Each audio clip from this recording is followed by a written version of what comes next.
Tole kan jirtu nagaa keessatti kun isheeltuubiidha. Yeroo hundumaa isheeltuubiirraa barumsa adda addaa kan argattan kutaa 9 irraa eegalee hanga yuunivarsiitiitti barumsota adda addaa kan argattanidha. Isirraa kan ergamu isheeltuubii sabskiraayib, laayik, sheer gochuu hin dagatinaa. Har'a immoo kaarikulamii haaraa barumsa haaraa jechuudha. Kitaaba haaraan kan qophaa'e barumsa maatisii yookaan herrega kutaa 12ffaa waliin ilaalla. Herrega kana keessatti kan nuti ilaallu chaaptar 1 irraa ka'ee exercise 1 waliin hojjenna jechuudha har'a.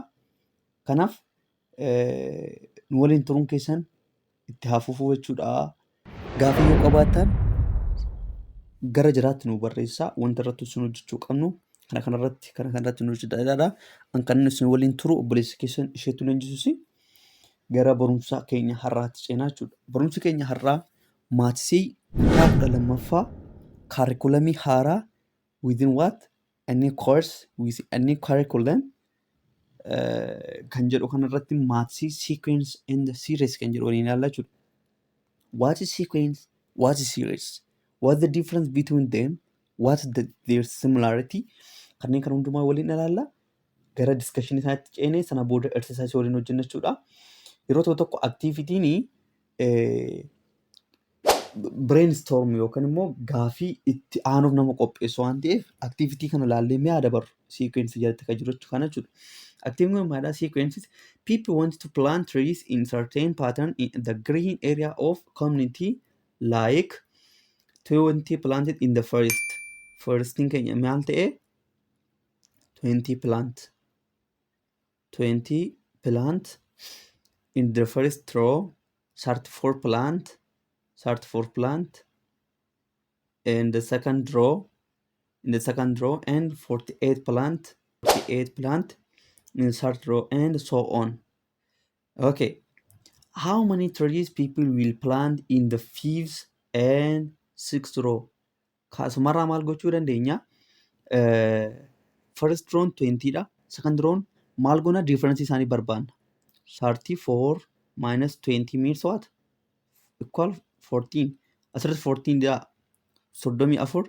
34 plus 14 equal 48.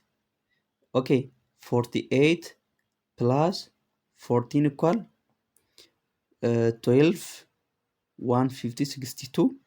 62 plus 14 jettanii deemtu jechuudha. Kanaaf asirratti 14 yoo daanu meeqa ta'a? 4 row irratti 62 ta'a. Plus 5 row keenya meeqa ta'a? 62 irratti 14 innaa daanu 4, 6, 76. 6 row keenya maal ta'a jechuudha? 6 row fi 5 row gaafatamne waan ta'eef 76 plus 14 means okay, 76 plus 14, 10, 7, 8, 19. 90 ta'a jechuudha. Kanaaf deebiin iddoo kanatti galu maal ta'a? 5 row keenya keenya meeqa ta'a? 76 fi 90 ta'a jechuudha. Kanaaf bifa kanaan ibsaa deemnu. Find the next two terms of the following sequence jedha. Garaagarummaa isaanii ilaalla. 60, 47, 44 meeqa? 50 hir'isuun 47 3 ta'a. 47 hir'isuun 44 meeqa? 3 ta'a. Then itti aanu maal ta'a? The next two terms jedhamti.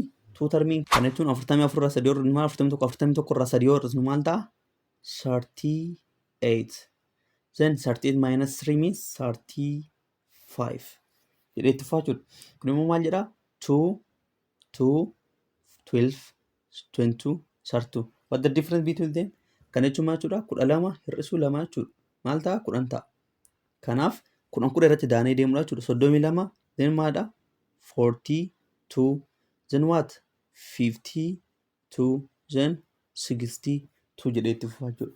Kanaaf kun exercise baay'ee salphaadha waan ta'eef sammuma keenya akka irratti practice goonuu fi gara definitionitti ceena. Activity yeroo hundumaayyuu before teaching or learning wantoota nuti irratti practice gochuu qabnu waan ta'aniifidha. Sequence in the series, unit 150. Sequence in the series. What's sequence? What's sequence? Sequence means what? A sequence is a function whose domain is a collection of integers greater than or equal or what? Usually jechuun yeroo baay'ee zeeroo fi tokko ka jedhu maal jedhama yeroo baay'ee x greater than 0 or x greater than or equal 0 jedhama yeroo baay'ee yookaan immoo x greater than or equal 1 jedhama yookaan immoo x greater than 0 yookaan immoo x greater than 1 jedhama. Usually kan jedheef kana yeroo baay'ee kana fayyadamna yoo doomeniin inni dha kanaa ol ta'e yoo doomeniin inni dha tokko ol ta'e jedhamee waan fudhatamummaadha usually jedhee kan but integer m gaafa jedhee maybe x greater than 3 ta'uu danda'a maybe x greater than 5 ta'uu danda'a as we use kun nuti fayyadamne jechuudha. A sequence is usually denoted by what? By an. An ni bakka bu'u. An ni bakka bu'u. Kana jechuun maal jechuudha? N kun value nuti argannu sana yookaan immoo termoota sana jechuudha. Kana jechuun maal jechuudha? The functional values A1 kana jechuun n meeqa tokko ta'e jechuudha. N tu gaafa ta'u A2, A3, A4, A5 jedhee hanga AN tti deema. AN jechuun for example n keenya torba osoo ta'e hanga termii torbaffaatti deemna jechuudha. Are called jedhaka. The functional values A1, A2, A3, AN are called the terms of a sequence. It's called what? The terms of a sequence 1. The term of sequence jedhamu. And AN is called the general term. Kana jechuun AN kun hunduma isaa of keessatti qaba. Kana jechuun maal jedhaa? AN equal A1 jedhame, comma A2, comma A3, comma blah blah blah AN jenna. Kana waan ta'eef N is what? A general term. Kanaaf jechuudha a general term kan jedhame. Or the nth term of a sequence. Kana jechuun maal? The nth term jechuun n kun iddoo kana n isheen iddoo kana jirtu tun I use other different color. N iddoo kana jirtu tuni n ishee dhumarratti argannu. That's what A7 osoo ta'e this is what n's value jennaan jechuudha. N's value jennaan. Kanaaf this is what a general term. A general term. There are two types of sequence. Two types of sequence depending on its last term. Last term irratti hundoofne sequence gosa lama qabna. Isaanis finite sequence and the infinite sequence. What finite sequence? What infinite sequence? Just follow me. I'll tell you now. Finite sequence means a sequence that has last term. Termii isa dhumaa kan qabu what we call a finite sequence jenna. Yookaan termii xumuraa kan qabu. The domain of a finite sequence is 1, 2, 3, and 2 up to what? Up to n. N in darbu jechuudha. Maaliif xumurri isaa n tu jira jechuudha. That's what a finite sequence jenna. Infinite sequence kan jennu a sequence that does not have last term. Last term hin qabne. As a meaning, as a word indicate that what infinite means that we have not a last value or term. ስለዚህ value isa dhumaa yookaan termii isa dhumaa kan hin qabne maal jennaan? Infinite xumura kan hin qabne. Finite xumura kan qabu. That is what? Just akkuma lakkoofsa irraa barattanitti jechuudha. The domain of an infinite sequence is what? The set of natural number. Kan maalidha? The domain of what? Infinite number. Asumarraa just maybe true false ta'uu danda'a. What is the domain of infinite number? Gaaffii jedhamta maal ta'a? Is what? A domain of infinite number is what? A natural number. That starts from what? 1 is true. Natural number starts from greater than 1. Kan jedhamu maal jedhamu? Natural number jennaan jechuudha. Let's proceed to next one. Example kana ilaallu. Example kana yaa ilaallu. Example, list the first 5 terms of each of the sequence whose general terms are given below, where n is a positive integer jedha.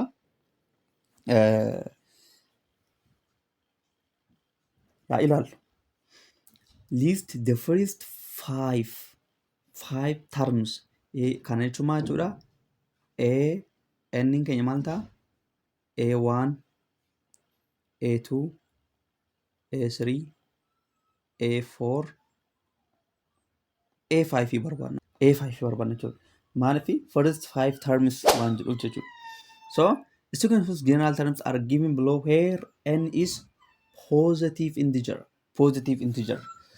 So any positive integer egaa what start from what n equal 1 irraa eegala jechuudha. So haa ilaalu solution isaa ilaalu. Gaafin A irratti nuuf kennamaadha. an is what a general term. A general term barumsa reefu baranne keessatti hin dagatinaa barumsa ammaa kana keessatti a general term. Statementiin keenya yookaan termiin nuti barbaadnu ammoo eenyudha? General term termiin nuti barbaadnu immoo 2n minus 1. 2n minus 1. 2n minus 1 kana keessatti 2 in bracket kana jechuun maal jechuudha? A1 irratti jechuudha. Asitti hojjetamee waan ta'eef. Bakka inni tana yookaan iddoo inni kana inni keenya meeqarraa kaa'inne iddoo kanatti tokkorraa kaatee iddoo inni tokkuma buusna. Kazaan kaan akkuma jirutti barreessina. Maal taare 2 times 1 2 minus 1 1. Kanaaf iddoo kanatti an jedhee tokkittiin kun eessaa dhufte it is what a value of n. Then 2 times 1 2 minus 1 is what 1. Iddoo kanatti haa dhumnu. 2 the second term is what n is 2. Kanositti kanan barreessa n is 2. Bakka n dha eenyu buusna 2 buusna. 2 times 2 is what 4. 4 minus 1 is what 3. Kanaaf vaaliuun 3 ka dhufte akka kanatti jechuudha. Inni keenya 3 as geenyarra asitti tokko iddoo kanatti 3 sadaffaa irratti immoo maal goona 2 iddoo sadaffaa kanatti 2 times n keenya meeqa ta'e 3 iddoo kana kan jirtu 2 times 3 means 6 6 minus 1 is what 5. Kanaaf vaaliuun keenya sadaffaa argan eenyu ta'e 5 ta'e jechuudha. n keenya 4 gaafa ta'u 2 in bracket 4 means 2 times 4 means 8. 8 minus 1 is what 7. Kanaaf vaaliuun kun hundi akka inni dhufe isinii galee deema yaada jechuudha. If n keenya 5 gaafa ta'e immoo maal ta'a 2 times 5 minus 1 means 10 minus 1 equal 9. So termii keenya guutuu isaa maal gooneerra arganneerra jechuudha. Isheen kun I think 7. So termii keenya gaafa ibsinu maal goone bifa kanaan jechuudha 1 3 5 7 9 jenne nu dhufa. Kan ammoo karaa biraatiin maal jechuun dandeenya what odd number. Odd number jechuu ni dandeenya jechuudha. Examplein kun exampliitti aanu keessaa fakkeenya tokkuma hojjennee gara barumsa exerciise hojjechuu osoo ceenee gaariidha.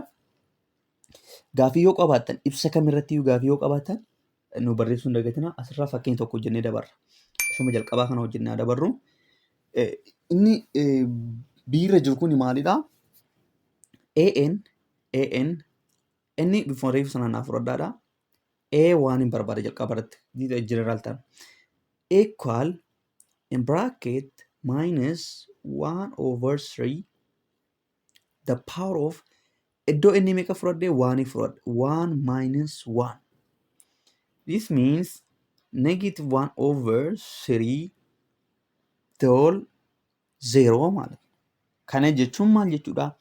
Any number the power is 0 is called 1. Kana jechuun 1000 power 0 gaafa ta'e 1. Negative 5 the whole 0 means 1. Lakkoomsi kamiyyuu paawuriin 0 gaafa ta'e vaaluu isaa tokko ta'a. Isheen tun akkamitti akka dhufte akkasin hin jenneefin. The rest one is as it is. Kanneen kana booda kan jiran akkuma jirtu hojjenna. Termii lammaffaa hojjedheen gara gaaffiitti aanutti ceena. A2 irratti negative 1 the whole bakka n dha 2 dha 2 minus 1 means 1. Jechuun maal jechuudha? Negative 1 over 3 ta'a jechuudha. Jedhee bifa kanaan itti fufaa. Tokkittiin kun akkamitti akka dhufte akkasiin galtuuf hin dubbadhe. Kun immoo maadha? Skeerii gaafa ta'u sadaffaa irratti gaafa deemu 3 minus 2 means 3 minus 1 means 2. Negatiiv maal ta'a? Skeerii gaafa ta'u positive waan taatu 1 over 9 ta'e jechuudha. Kana jechuun tokko 1 square over 3 square jechuudha. Bifa sanaan hojjetamu waan ta'eef 1 over 9 kan dhufe kanaafidha jechuudha. Gara examplii adda ta'e yoo jiraate Gaaffiin yoo jiraate koomentii irratti nu barreessaa. Dhaggeeffattoota keenya yookaan barattoota keenya baay'ee isin jaallannuu fi baay'ee isin kabajnu. Barumsi nu isin barsiisaa jiru dhugumaan isitti tole taanaan sabiskiraayib godhaa. Barumsa itti aanuuf. As kutaa 12ffaa irra jirtan ta'e taanaan yuunivarsiitii gaafa seentan numatti isin eeggata waan ta'eef barumsoota hedduun gara jalaa isheetti birraa seentan argachuu dandeessa waan ta'eef sabiskiraayib gochuu hin dagatinaa. Laayik godhaa yoo isinitti tole itti gammaddan laayik nuuf godhaa hin gammanna waan ta'eef nuti. So example 2 irraa ibsa giraafii kana ilaallee ceenaa jechuudha. Gaaffiin seekweensii irratti tarmiiwwan jiran gaafa tarreessine tarmiiwwan jiran egaa tarreessineen booda akkamitti immoo gara giraafiitti finna ka jedhu ibsa mataasaa danda'edha. Kanaaf giraafii irratti immoo maal hojjenna amma isuma reefu waliin baranne kana gara giraafiitti finna. Isuma ibsaa turre kana. Draw the graph of sequence jedha. Fakkeenyaaf kan sequence kanaa nu gaafate. Yaa hojjennu mee nniin tokko yoo ta'u maal ta'a? Nniin tokko yoo ta'u maal ta'a? 2 in bracket 1 plus 1 means what? 2 times 1 2 then 3 ta'a jechuudha. Okay. N keenya lama yoo ta'e nniin keenya immoo maal ta'a? 2 in bracket 2 times plus 1 means 5. Nniin keenya sadi yoo ta'e 2 in bracket 3 plus 1 this means 6 7. Nniin keenya 4 yoo ta'e 2 in bracket 4 plus 1 is what 9 jedhee itti fufaa jechuudha. Then vaaliiwwan kana vaaliiwwan kun akkamitti akka dhufe amma isinii galee jedhee yaada. Sadi isheen iddoo kana jirtu kun sadi isheen iddoo kanatti argadheedha. 5 iddoo kana jiru kun 5 isa iddoo kanatti argadheedha. 7 iddoo kana jiru kun 7 iddoo kanatti argadheedha. 9 iddoo kana jiru kun 9 iddoo kanatti argadheedha. 11 argachuu hin dandeenyu yoo barbaachisa ta'e 11 5 gaafa ta'u 2 in bracket 5 plus 1 jechuun 2 times 5 10 plus 1 means 11. 11 ishee isii kana jechuudha. So vaaliiwwan kun akkamitti akka dhufe nu galeera. Sen inni vaaliyuu x axis irratti barreessina. Iddoo kanatti this is what x axis, this is what y axis. Y axis dha. Kun immoo x axis dha. So amma immoo akkamitti barreessinaa? Akkamitti barreessinaa? Ishee tanam sirriitti na hordofaa giraafii kaasuudhaaf murteessa nama ishee kana. Dabtari keessan iskeerii gaafa ta'e iskeeruma lakkooftanii deemuu dandeessan. Iskeerii lakkoofnee gaafa deemnu gaafa nniin keenya tokko ta'u nniin keenya meeqa ta'e asirra kan jiru maalidha? N dha. Hinoo iddoo kanatti barreesseera. Inni kun immoo N dha. Hinoo iddoo kanatti barreesseera. Nniin keenya waan gaafa ta'u eenyuun argannaa? Ishee tana arganna. Asitti maaltu jira? Maaltu barraa jechuudha? 1,3tu barraa jechuudha. Then nniin keenya 2 gaafa ta'u immoo eenyu argannaa? As dhufnee 2,5 argannee miti reesitti 2,5tu barraa iddoo kanatti. Then nniin keenya 4 gaafa ta'u immoo 3 gaafa ta'u eenyuun argannaa? 7 arganna. 3 with 7. Kanaaf asitti eenyu barraa? 3,7tu barraa jechuudha. Daadara waan. Nniin keenya 4 gaafa ta'e eenyu argannaa? 4,9 arganna. Asitti maaltu barraa? 4,9tu barraa. 5 gaafa fudhannu eenyuun argannaa? 11 arganna. 5,11 ta'a jechuudha. Kanaaf barattoota keenya barumsaa irraa waliin barachaa jirru kana sirriitti hordoftan ta'e taana waan guddaa akka irraa hubattan abdiin qaba. Kanaaf giraafii irratti akkamitti barreessuu akka dandeenyu bifa salphaa fi bifa bareedaa ta'een akka hubattan abdiin qaba. Kanaaf barumsi kana yoo isinitti tole ammas carraadhumaan isiniin jedha subscribe share gochuu hin dagatinaa. From the figure 1.1 we can observe that the graph of the sequence follows the patterns of a linear a linear equation. Sararri kun linearidha kan jennuun asirraa kaanee ilaa akka itti wal argatu ilaala. Amma gaafa harkaa sararu waan wanni jedhuuf malee this is what sararri kun maal jedhama sarara linear yookaan sarara qajeelaa isa inni nuuf fidu maal linear equation jennaan. Yookaan immoo equation linear degree 1 jechuudha. Degree 1. Kanaaf sitti maala degree se 1 taate. Degree 1 inni linear equation jedhama. Degree 2 immoo quadratic jedhama. Bifa kanaatti fufaa jiru. Then jennee maadha polynomial kan jedhu itti dhumnaa jechuudha. Polynomialiinis hin jira jechuudha. Kanaaf inni kun maal nuu kenna? Hubachiisa kanarratti maal nuu fidee? Linear equationidha. Linear equation ta'uudhaan laayiniin gidduu deemu maadha? Sarara qajeelaadha jechuudha. Kanaaf wanta noot kan isheen jettu waan biraan qabdudha. Barumsa itti aanu keessatti kutaa lammaffaa keessatti exersaayisii kana hunda ishee hojjenna waan ta'eef nu faana ta'uun keessan akkuma itti fufettaa ta'u kutaa itti aanu irratti maal arganna exercise 1 kan jedhuun wal agarraa jechuudha. Isheeltii wajjin turtii gaarii. Baay'ee isin jaalladha.